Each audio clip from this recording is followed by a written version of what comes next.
In the evolution of problem drinking, there's a progression from liking alcohol to wanting it, craving it, to needing it. When you start to use it to cope with stress and to feel better about your problems, it may develop into a habit. Then we're on that slippery slope where we could go on to develop an alcohol use disorder. You find yourself in this sort of vicious loop where depression and anxiety are making the drinking worse. The drinking is increasing the depression and anxiety.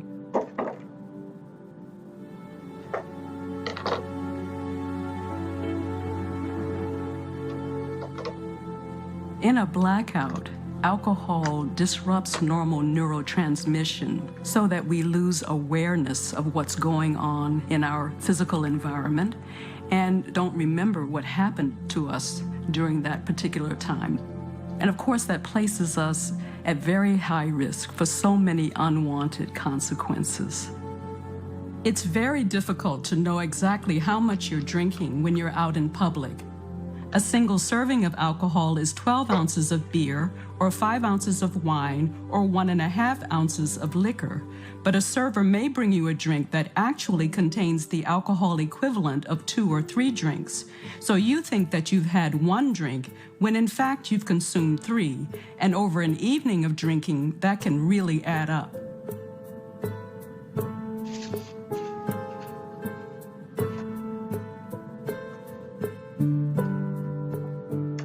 The timing of intervention does matter. If we wait until later in the course of the disease, it's harder to stop drinking. The longer you're drinking, the greater the likelihood that you're going to experience withdrawal symptoms, and that those withdrawal symptoms are going to be severe.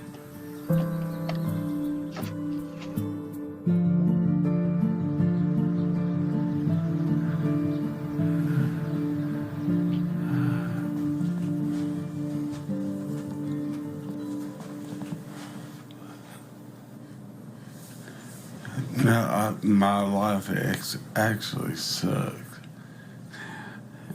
It's all about a drink, brother.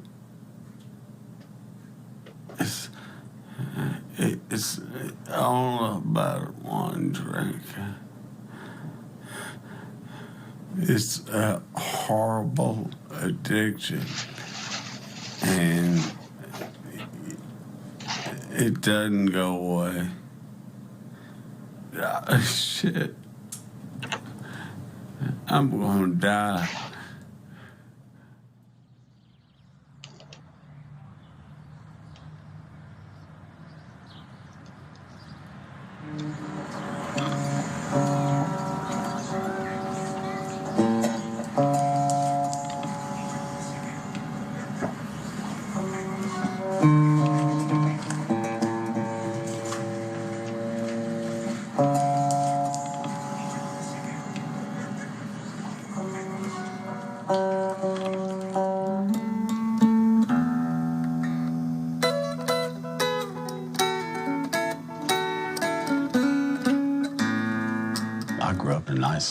Upper middle class family.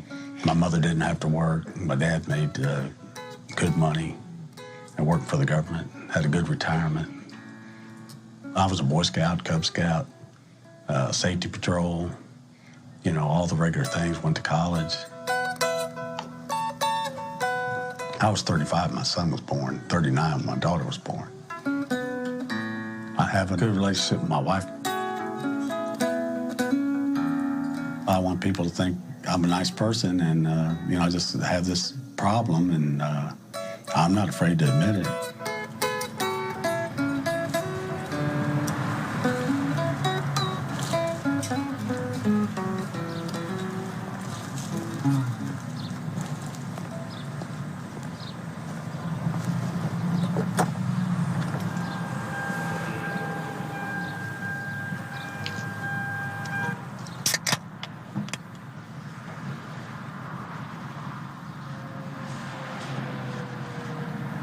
I started drinking probably when I was 14.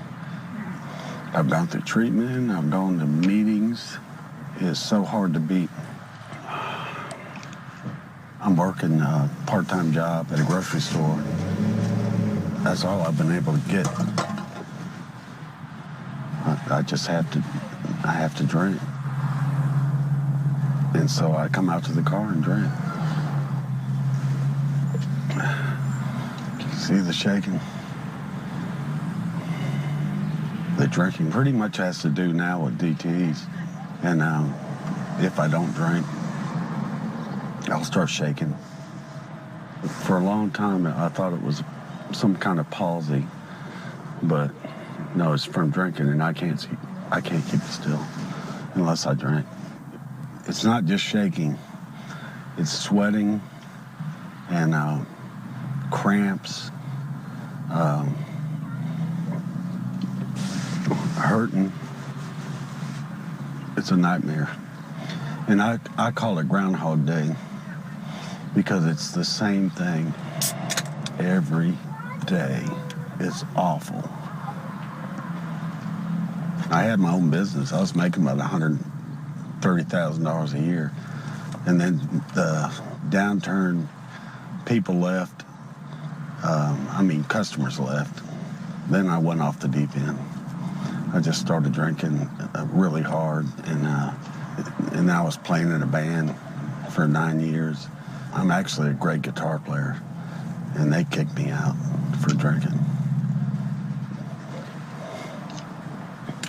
It's the worst of the worst. No, it's very painful to everybody. Nothing. My wife, my kids. I'm going to the hospital to detox so I can get through this nightmare. I just can't live like this anymore. My wife, Kathy, stuck by me through all of it. Because that's the caliber of woman she is. Come on. We don't want to lose your job. I'm gonna have to fall out of the car. Put some toothpaste in your mouth and let's go. You still got some toothpaste in your pocket?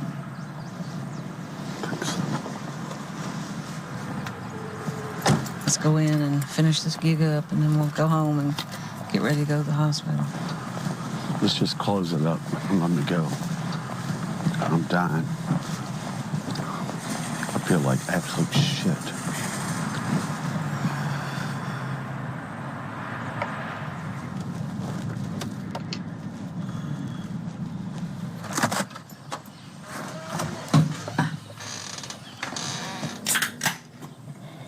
Hopefully, this is my last one. I met him at church, and we started seeing each other, and we just clicked just right away. Like that night, just, boom. He's just funny. He has a deadpan face, but but he's pretty funny. We've been married not quite 5 years. Knew each other a few years before that. We got married at the church, and Neal's 2 children were in the wedding. He was a great father. He used to take a blow dryer and blow dry the kids' sheets so they would be warm when they got in the bed. He told me that all he ever wanted to do was to be married. And have children. And that's all he's ever wanted to do. That's what's so difficult to go through this. It makes you wonder, why is he drinking and why is he doing this when he has had a great life and he can continue to have a great life because he has people that love him and need him to be sober.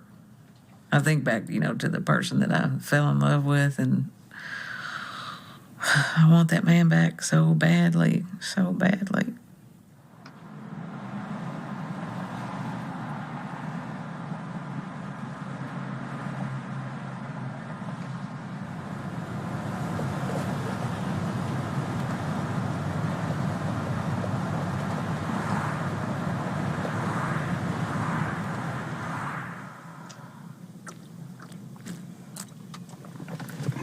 That's it. Last hurrah. ready? Let's go.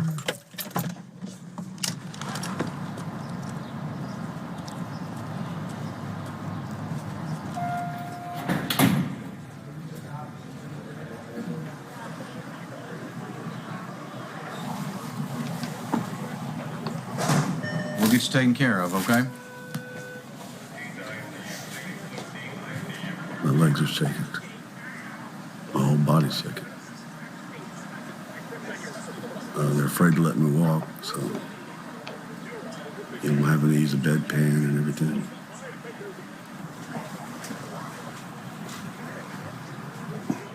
I'll just work through it, and then it'll slowly go away. Once the shaking and all that goes away, that's when they'll call it detox. Did they tell you what your blood alcohol level was? 0.32. How much time was it that you had your last drink? Just before we came in. You were here back in 2013 and then again in 2012. Do you remember any of those admissions? The one in 2013, I think they brought me in by ambulance. I had an episode where I bought too much alcohol and I couldn't get home. The fact that you have withdrawal symptoms or you're still with alcohol in your system, it's only going to get worse as the alcohol starts leaving your system. And starts off with shakes, your blood pressure goes up, your heart rate goes up, can start seeing things, having hallucinations, and then it can progress where you have respiratory collapse and you can die. I've had a patient die from it, from DTs. You have medications that are kind of to relieve most of those problems. Oh, we can ease you through this right now. If I have any other questions, I'll come back. I know where to find you. All right, dear. All right, thanks a lot. See you later.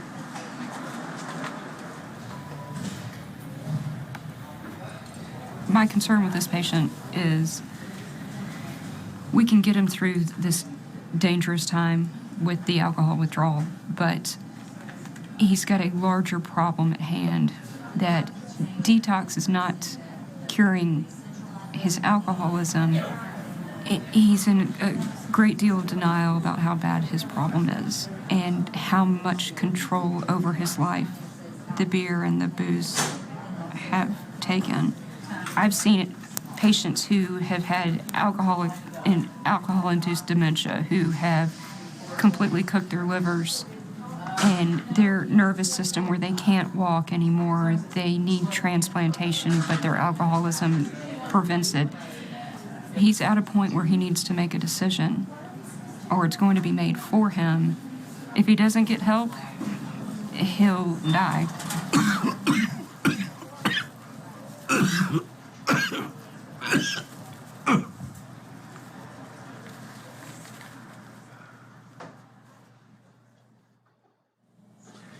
Joshua, are you getting ready to go to the zoo? What? You getting ready to go to the zoo? All right, let's go.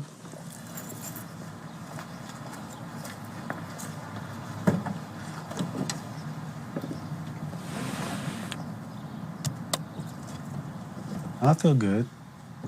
I'm just glad that I'm pretty much 100% all the time.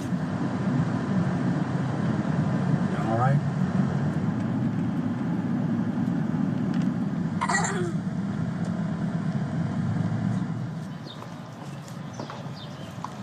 Can you see the giraffe and the monkey?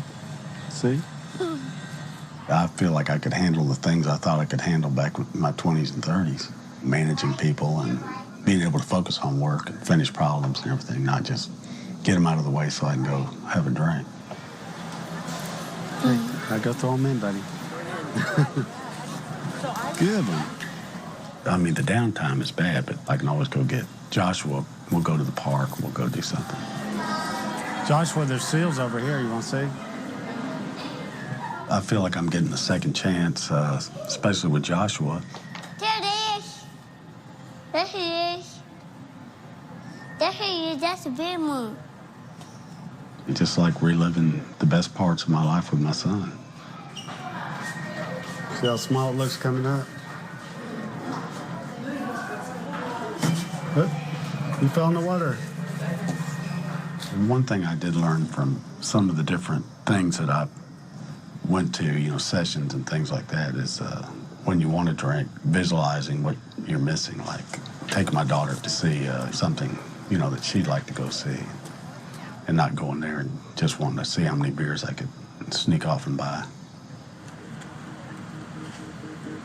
If I feel really great and jacked up, that's when I feel like having a drink.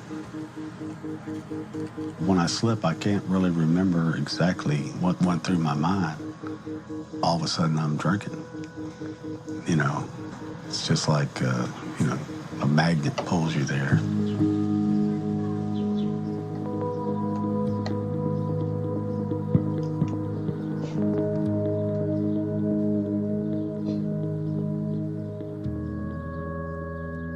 Swallow it.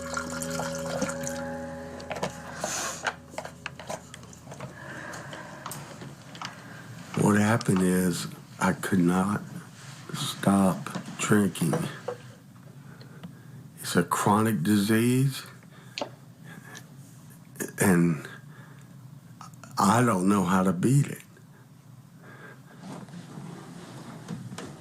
I'm going to a treatment center. Maybe this will be my last sip. I'm going to go back again and try to live a regular life. I can tell he's really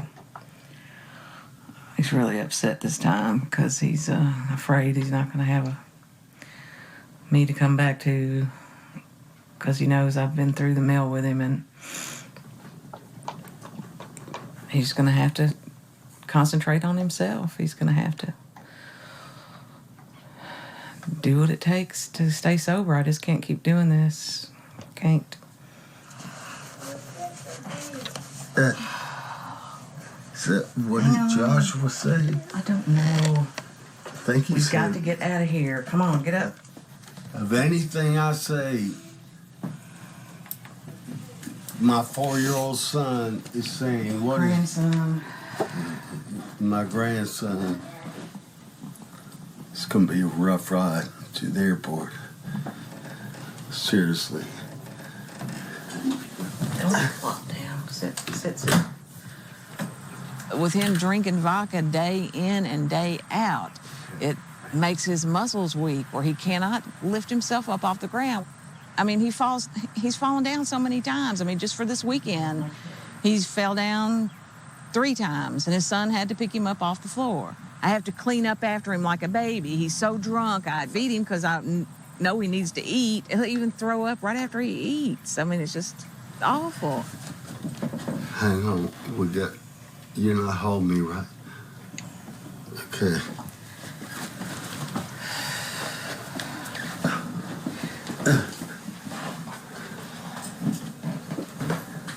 All right, I have to grab something. Just stand in front of me. You know how you have to hold me slowly.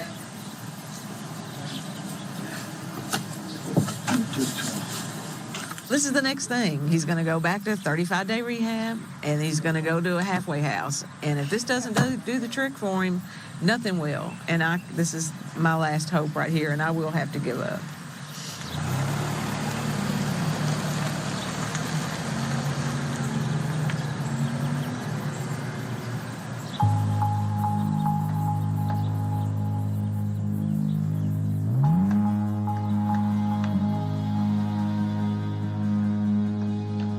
Person who's reached the stage of physical dependence has overwhelmed their brain's emotional systems. So the reason they can't stop is because they can't stop. It's the only relief they get from the terrors that are unleashed by not drinking. So one of the most important things about excessive drinking is that it changes your brain. And that's the basis for all the other problems. The first change is that you lose reward function in your brain. So your reward transmitters are just not working right. And as you keep drinking, you gain activity in your brain stress systems. But an even more insidious part of this picture is that you lose the ability of your frontal cortex to work properly. Now, your frontal cortex is the part of your brain that makes you who you are. It's the part of our brain that we use to make decisions, choices, delay reinforcement. If you're losing that part of your brain, then you have no brake on impulsive behavior and stress-like responding. And that promotes this vicious cycle where you end up drinking to fix the problem that the drinking caused.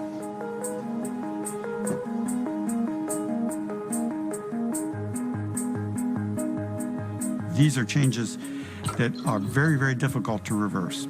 The brain does not grow back new neurons, but there is a way that the brain can strengthen other pathways that are already there. But it takes a long time, takes a major effort, and it takes complete abstinence. So what exactly does recovery look like in a person with a severe alcohol use disorder? Well, for the most part, it looks like a major effort to restructure your life without alcohol. How do you do that? Well, there are multiple ways, and many people use all of the multiple ways. You can join Alcoholics Anonymous. You can join a support group that doesn't involve Alcoholics Anonymous. You can go to a counselor and receive cognitive behavioral therapy, which helps you deal with stressors and builds resilience for situations that are going to tempt you to drink. There are some medications will help you along the way. The real issue is that your whole life has to change. So an individual like this will probably have to be supervised for a long time to come by some family member or loved one or some group because alcohol is killing them.